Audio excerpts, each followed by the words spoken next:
Dalawa lang po yung pinasal ko kanina, ma'am. Personal po, para sa akin, wala. Humiling lang po ako na magandang kalusugan para kay dating Pangulong Rodrigo Duterte para malampasan ngayong kaso doon sa detention unit at sa ICC. At dinasal ko din po na sana siya ay mabigyan ng interim release o kundi man total freedom mula sa kaso.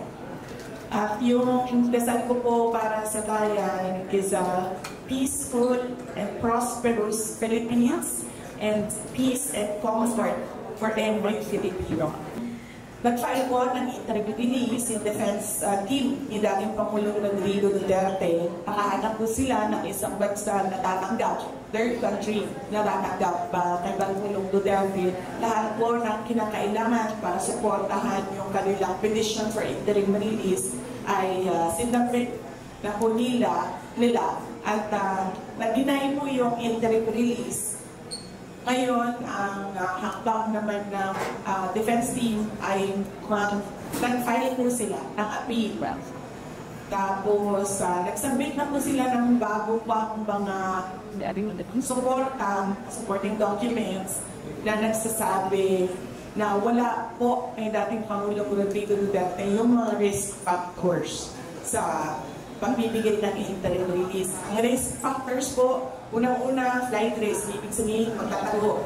Pangalawa po ay magte-threaten o mag-intimidate ng mga witnesses. Hindi po galing ni dating Pangulong Rodrigo Duterte yun. Makita na po natin na meron mga investigasyon noon dito sa ating bayan. Imbestiga si Commission on Human Rights, Linda Lima, nag-imbestiga ang Senate, pinatawag nila si Trillanes at ang kanyang mga testigo. Wala pong nanakot, walang nangyaring masama sa kanila. So, makikita po natin na hindi ganyan yung behavior ni dating Pangulong Duterte. In fact, sinasabi niya lagi, pabayaan ng mga tao na magtanong, pabayaan yung magbukas ng investigasyon. At ngayon, nag-cooperate siya sa International Criminal Court. At yung pangatlo po na risk factor ay yung posibleng pagpapatuloy ng paggawa ng krimen.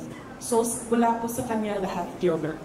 So, yun po yung inuulit ng defense team sa kanilang appeal at naglagay po sila ng iba pang mga supporting documents.